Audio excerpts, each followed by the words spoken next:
Welcome back to another episode of Thinking That Matters. I'm Elizabeth Mahusai, your show host, and I am looking forward to interviewing Rod Querry. Did I say it correctly? Querry, yes. Querry. Okay, so a slight variation on that. I'm sure you get the opportunity to correct that a lot. I do indeed. With a last name like Mahusai, I get it, which is why saying names properly is very, very important. So, Rod, tell us a little bit about who you are, what you do, and then we'll launch in.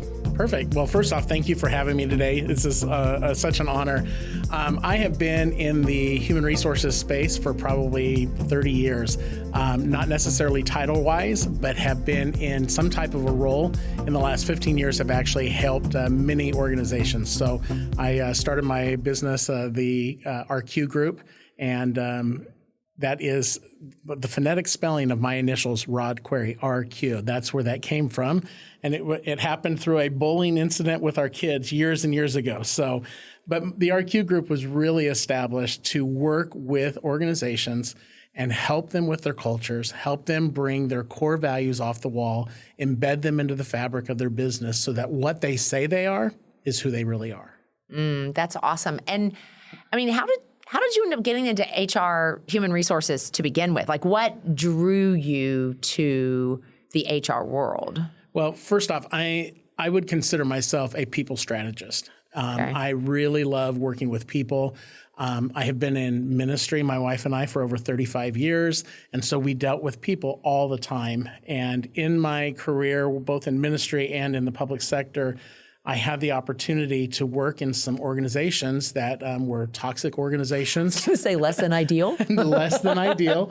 And that's really where I started off with, is specializing with businesses that were in toxic cultures. And I would go in and work with them and see an immediate result based off of just sitting and listening to people. I wanted people to be seen and heard and understood. And then that's where the human resources came. So I started off with my degree in organizational development and leadership in order to go into corporations and figure out what their corporate structures look like. And that led me into human resources. So you brought up something that I think would be valuable for the conversation because of your background and because you have been both on the corporate side and on the ministry side. And just to be clear for the listener or viewer, I mean, ministry can very much function like corporate, right? Very Having much. served in ministry myself, you know, depending on the size of the ministry or the church, you know, you have very similar corporate structure, expectations, accountability. So I'm asking this from a general standpoint, not in one or the other. What do you believe goes into a culture becoming toxic? Well, it's interesting to me because what I've always said is that ministry is grace and mercy on the weekends, but it is a corporation during the weekdays, right? And what I have seen is when leadership gets out of touch with their team. I'm currently in the middle of writing another book talking to leaders about what was your passion when you started and what happened when you completely pulled back and allowed lower level leaders to take over your vision for you. And what happens in toxic cultures, how do they get there? Because they don't just wake up one day and say, oh, we're toxic. Right. It has literally become a place where leadership has stopped listening, has stopped rewarding, and has stopped valuing those team members that they hired in the first place. So I want you to say that again. They've stopped listening. Next. They've stopped listening, they've stopped seeing, and they've stopped valuing people. And the value part to me is the biggest portion. We hired people because we saw something in them, and then it gets to a place where we just don't value them anymore because all we're looking for is the KPIs that we have to take care of to run the business. Yeah, it's where we stop seeing people and we stop seeing people and we start focusing on bottom line, as an example. Absolutely. I see that in working with businesses, especially that are very sales heavy, where, I mean, let's face it, production is needed. That's what pays the bills. Right. If we are so production focused that we lose sight of the people then the people will no longer perform. Absolutely. In order to provide the sales that we actually want. Now, it's interesting. To me, I picked up on the order in which you gave those. Leaders stop listening. They stop seeing. They stop valuing people. And what's interesting to me, that actually that can become a very vicious cycle. The less we value people, right, the less likely we are to want to listen to them. And if we're not listening to them, we're certainly not seeing them. And so I just think that's valuable, because for the person listening that finds themselves in what they believe to be a toxic environment, I think it's helpful to kind of label what might be underneath that. So you've spent time going in and looking at corporate structure and with organizational management, and you said that you have seen a difference being made. And you said specifically really sitting down and listening to people.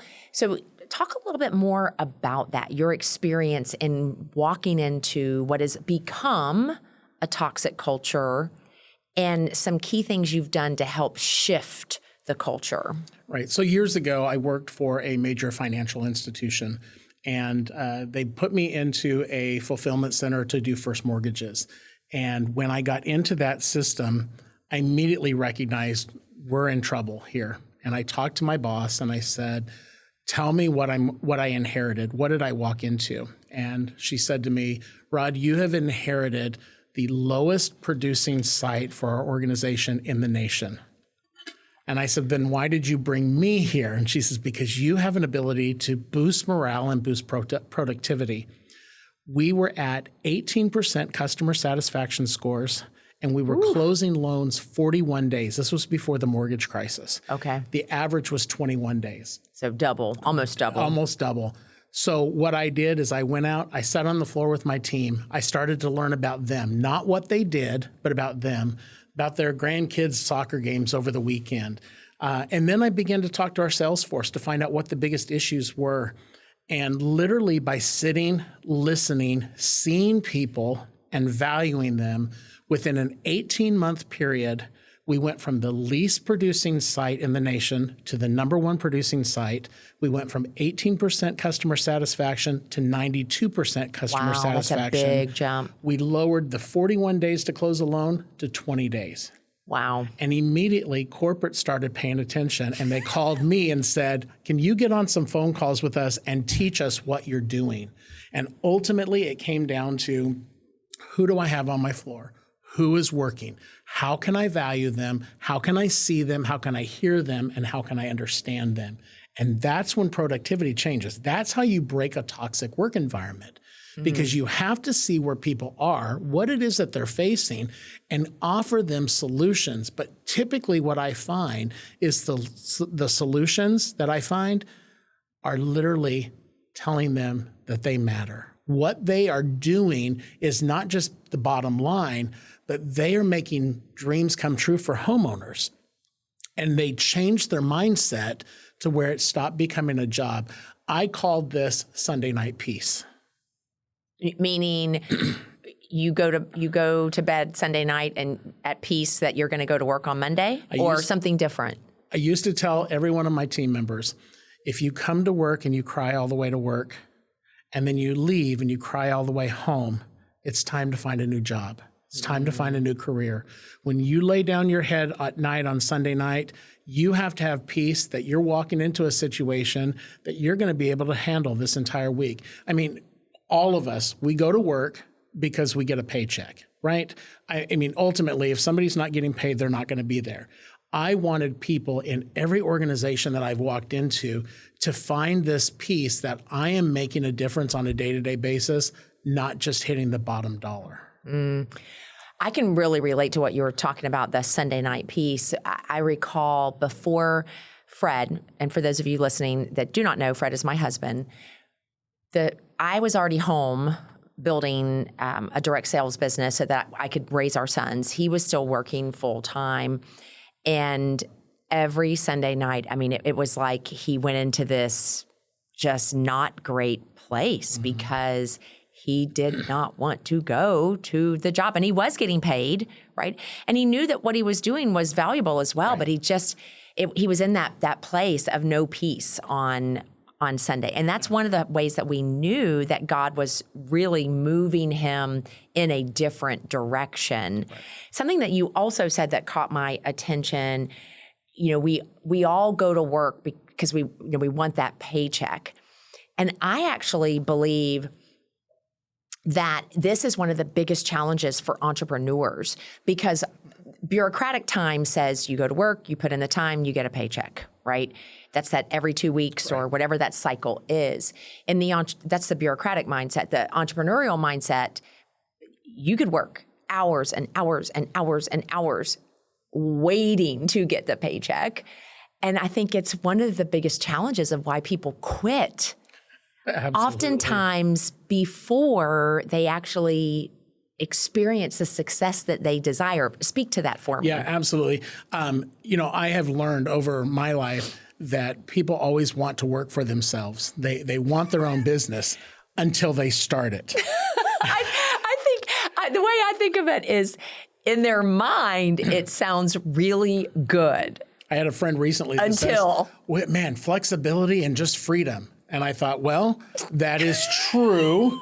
However, I have to motivate myself to get up every morning and start hustling, right? There are things that have to be done. And when you're entrepreneurial, you don't have a boss that's walking in. You are the boss. You're having to have a staff meeting with yourself to say, listen, I'm going to write you up if you don't get up and start doing what you're supposed to be doing. I'm firing your behind today if you don't get it together. Right. And it's interesting. I mean, when I started the Arcue Group, that was probably one of my biggest limiting beliefs, is because I had structure my entire career. I've always worked for a place that there was stability. Every week I would get my paycheck, or every 2 weeks. When I started the Arcue Group, one of the things that I thought was, I don't know if I can do this. I don't know. And it was my own limiting belief. Nobody else had put that on me. In fact, I had people going, listen, you have had the biggest successes going into businesses, helping them turn their cultures around. And when I went to start doing this in a full-time aspect, I thought, what am I doing? Where is that next client going to come from?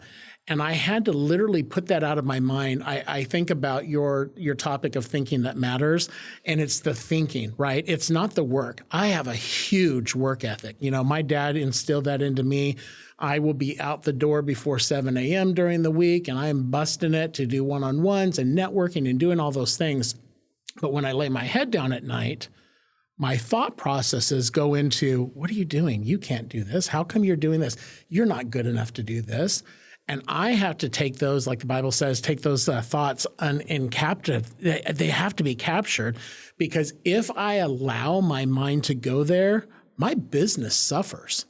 Hands down. Nobody else is suffering.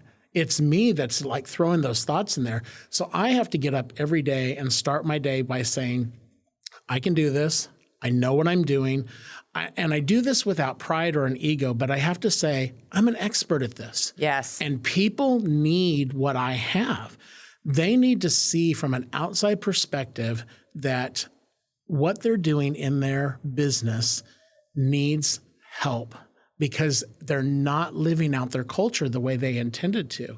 And I think that that's my greatest success, my greatest feeling of accomplishment, is when I can walk in and I'm holding hands with the leadership and I'm holding hands with the team members, and we are creating something together that says we can move forward, and we're going to do this together. And when I see culture start to shift, it's gratifying. It is totally gratifying. We're in a culture where now the key words are core values or culture. Everybody's talking about it. And what I see is a lot of businesses, especially small to medium size, that are just starting out, that are getting going. They want their core values posted everywhere, on the walls, in their employee handbooks. They want to tell them on their onboarding, this is what we believe in. 6 months down the road, I'm asking, do you still believe that? Yep. Are you still living that? Because if you're not, we have to change the culture.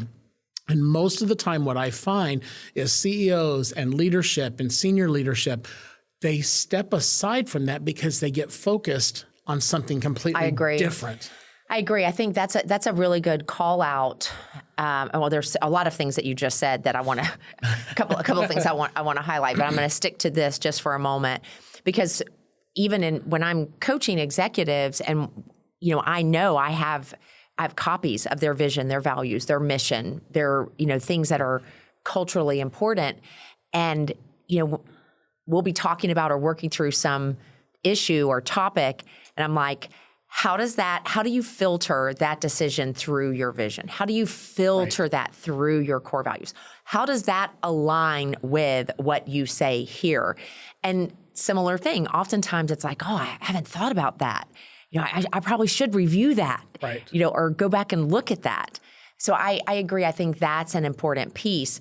One other thing, because I want to give plenty of time to speak about your book, you mentioned that you had your own limiting beliefs about starting your own business, and that you recognized you're responsible for taking those thoughts captive. So the limiting belief was, I don't know that I can do it. Right. And you're taking those thoughts captive. One of my favorite scriptures, by the way. Right. Love it. Take every thought captive and make it obedient to Jesus Christ. Right. So I'm curious, if you had to give you said one practical thing that you said is you wake up and you say, I can do this. I know what I'm doing. I'm an expert and people need what I have. Any other practical ways in which you take thoughts captive in order to allow yourself to continue to move forward? Yeah. So for me, there's two different things. The first thing is I have to speak life into myself. I say a lot to entrepreneurs, nobody else is going to speak life into you. You have to do it. If you're not doing it, you're not going to expect your spouse to do it. You're not going to expect any of your friendships to do that. You have to first be able to say that. And sometimes it's almost feeling like an imposter syndrome, right? I'm saying I'm good at this. I can do this. And then I sit back and go, can I? And those thoughts again come in. The second thing for me that is very practical is you have to surround yourself with some people who are going to speak life into you. First off, you have to speak it, but you have to put somebody else around you. I have one of the most supportive spouses ever. There's not a day that goes by that I don't walk out to the kitchen and she has left me a sticky note with an encouragement, whether it's I believe in you or I'm thinking about you today. And those are the days when I walk out and I'm like, oh, can I do this? And I see that note and I'm like, yes, all right, I can do this. Yes, I can. And it's just really interesting that, the practicality is when I get into that place and I'm speaking that, I tell people all the time, change your environment. If I'm laying in bed and I'm having my limiting beliefs, get up and move to the living room. Just that change in environment changes stuff. Walk outside, step on the grass, ground yourself, get some fresh air, whatever that is, because you know in yourself what it is that's holding you back. You know where your triggers are. And so you have to learn where those are in order for you to lead.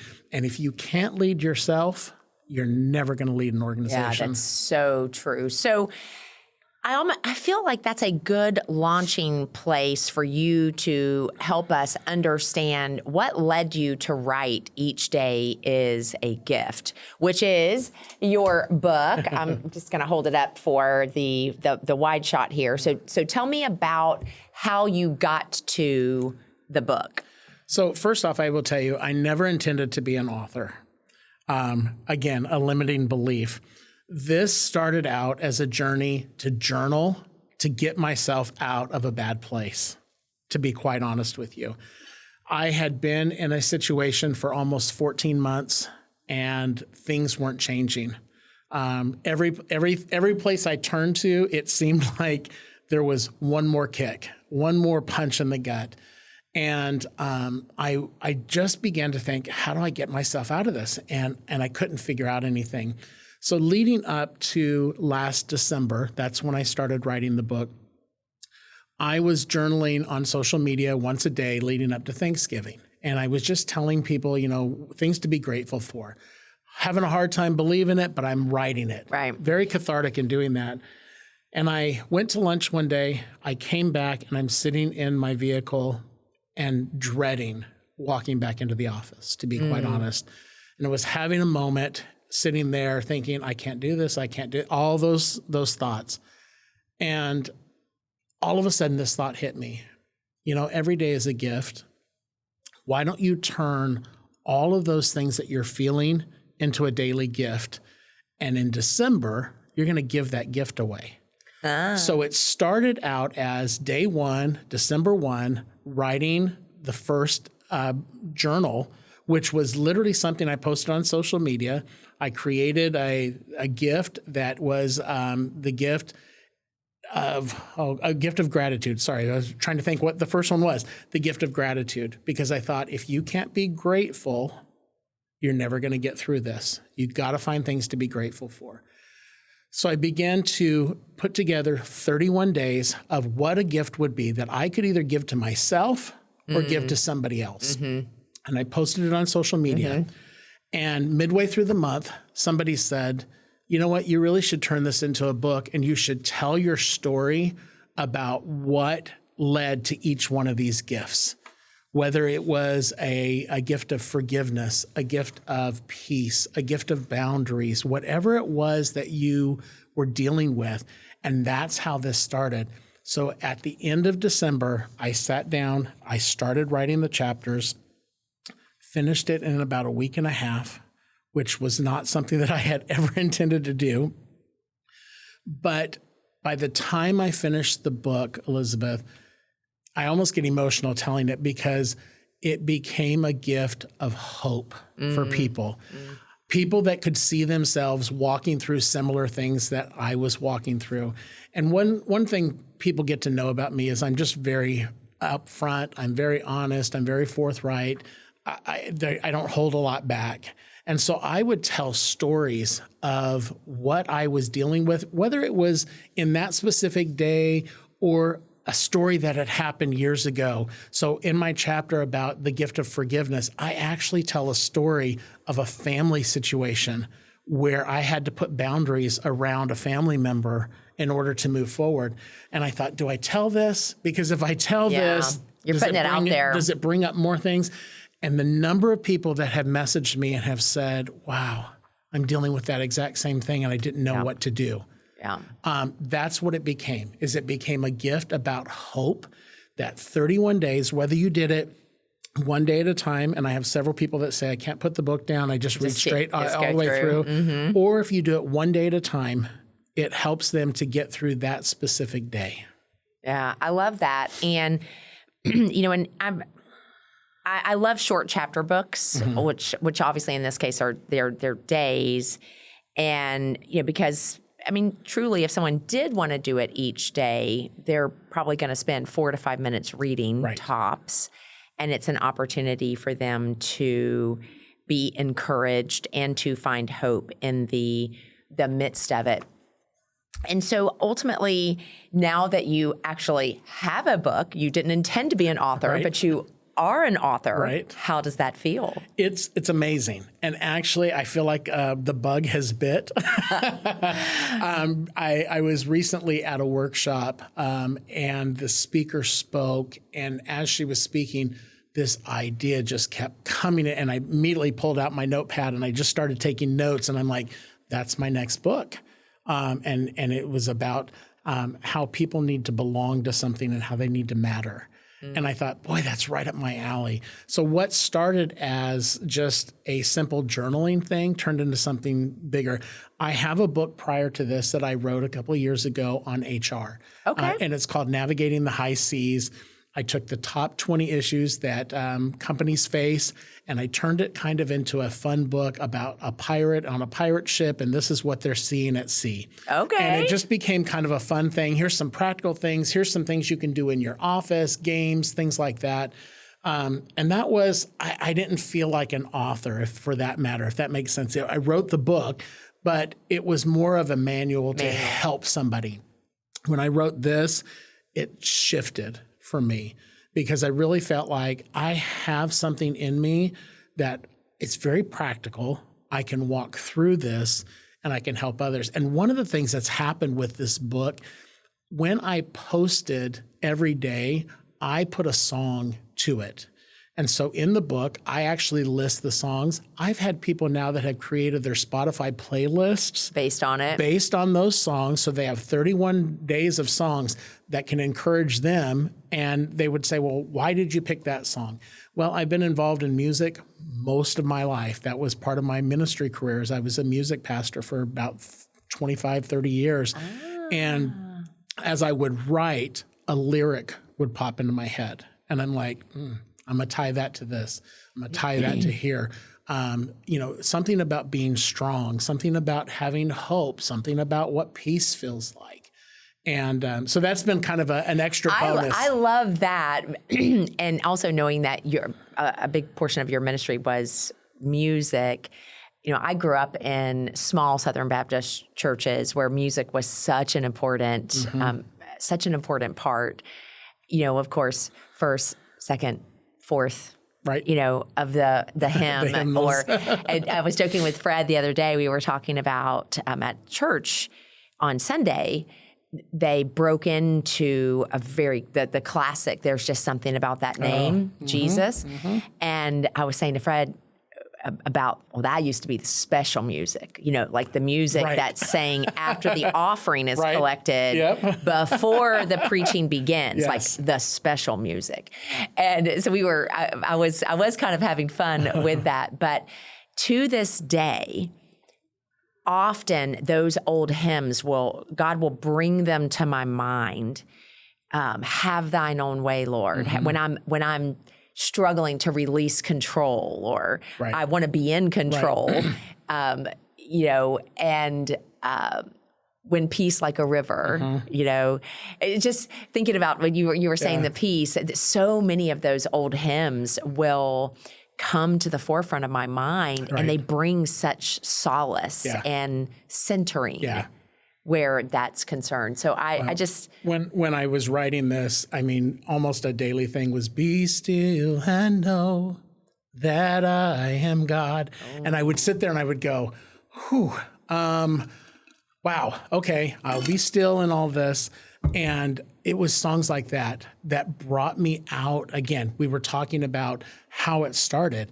I was focusing in on all of the junk that I was dealing with. And, I don't know how often I say this to people. It is so easy to be negative. Everybody can be negative. We can choose that. We can find a reason to be negative all day long. It's the people that choose to be grateful and they see the blessings that are going on. And I had gotten myself into a place where I couldn't see that any longer. That's a scary place to be. Oh, it was very scary. I went through ambivalence for a little bit where I thought, don't even care. I don't care what happens. And then I got to the place of, I can't sleep at night. It literally was taking everything away. And when I tied a song to it that spoke to me, or I wrote something that was very cathartic to say, listen, I'm walking through this, and this is how I got out of it. You can do the same thing. Yeah. And all of a sudden, my mind shift just changed. And none of the situation did. I want to make that very clear. It was still a horrible situation that I was walking through.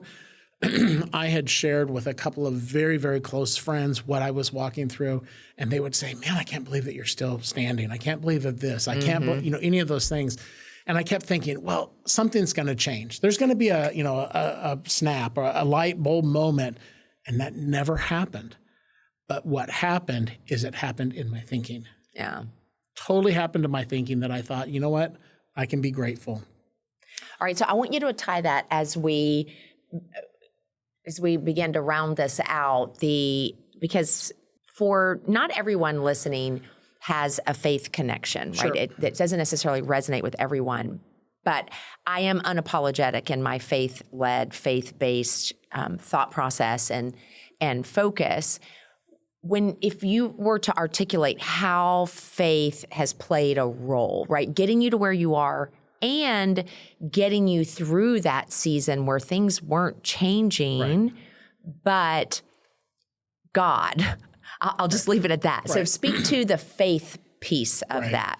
Well, throughout my whole life, I've been raised in church. My parents were ministers my entire life. I knew nothing but that. This was a different situation for me because it had gone on, when I started the book, about 14 months of literal, I probably would classify, and others might think that it's an overstatement, but it was literally hell for me on a day-to-day basis. And it wasn't just a workplace. It was relational. It was family. There was everything that was happening.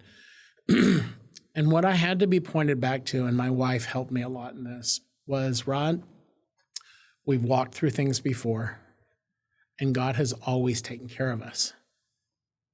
Why wouldn't he take care of us now in this situation?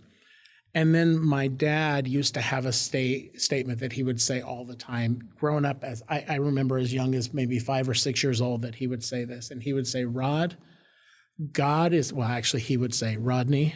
He wouldn't say Rod. He would say, Rodney, God is not up in heaven wringing his hands over you. And it used to make me angry because I thought, well, he should be, because this problem is pretty big, right? Right. And then through my early 20s, early 30s, I got into a place where I thought, God doesn't need to handle my problems. Elizabeth has bigger problems, and he needs to work on her. So then I kind of take that control back. Right. And through this whole thing, I had no control. If I could have changed something, I would have changed it. Every day I woke up, and I kid you not, this sounds like an overstatement, but every day I would wake up and there would be one more thing added on. And, you hear about the proverbial straw that broke the camel's back. I kept thinking, one of these days it's going to be like, okay, it's all done. And every day there seemed to be something. If it was a negative comment towards me, if it was a jab, if it was a misinterpretation of something I had said or done, something. And it was emotionally based, wasn't physically most of the time, but there was some of that.